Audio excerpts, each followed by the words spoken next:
Tout commence en 1919. La Confédération française des travailleurs chrétiens, la CFTC, voit le jour. Elle se construit autour des valeurs sociales de l'Église et elle s'organise sur des bases de solidarité et de défense des intérêts des travailleurs. Ce sont les racines de la CFDT. Et c'est dans un contexte mouvementé que se construit la CFTC. Crise des années 30, Seconde Guerre mondiale, décolonisation. Des militants s'engagent dans la résistance et soutiennent les mouvements d'indépendance. Un courant laïque grandit dans la CFTC. Et c'est en 1964 que naît la CFDT. Au Palais des Sports, 3000 délégués ont participé au congrès extraordinaire de la CFTC. Elle est devenue la Confédération française et démocratique du travail. Elle incarne un syndicalisme qui veut transformer la société, un syndicalisme démocratique synonyme de progrès et d'émancipation. Nous avons le souci de présenter un syndicalisme moderne et attrayant. Puis arrive 68, 1968. Un vent de liberté souffle sur la société française et le monde. Dès le début, la CFDT soutient les étudiants en grève et appelle à l'action dans les entreprises. Rue de Grenelle à Paris, au ministère du Travail, les représentants du gouvernement Pompidou, les syndicats et les organisations patronales négocient. Et la CFDT obtient la reconnaissance des sections syndicales d'entreprise. Une conquête fondamentale pour tous les salariés.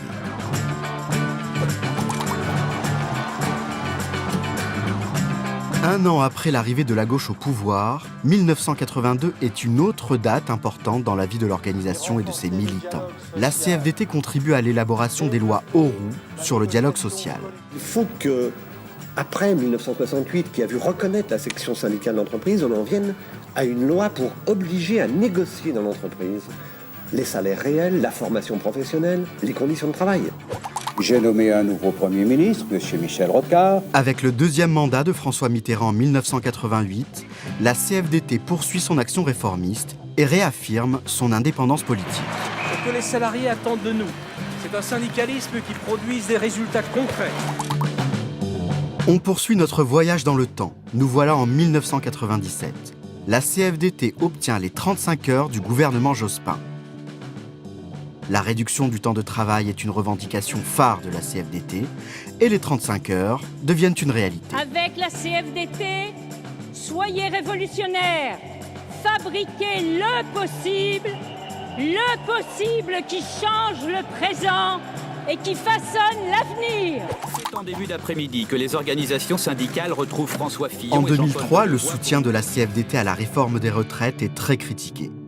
Elle arrache pourtant au gouvernement Raffarin le droit de partir à la retraite avant 60 ans pour ceux qui ont commencé à travailler jeunes. Plus de 600 000 personnes ont bénéficié de cette mesure et pour la CFDT, c'est une avancée importante. En 2008, la CFDT signe l'accord Modernisation du marché du travail. Elle obtient de nouvelles garanties pour sécuriser les parcours professionnels.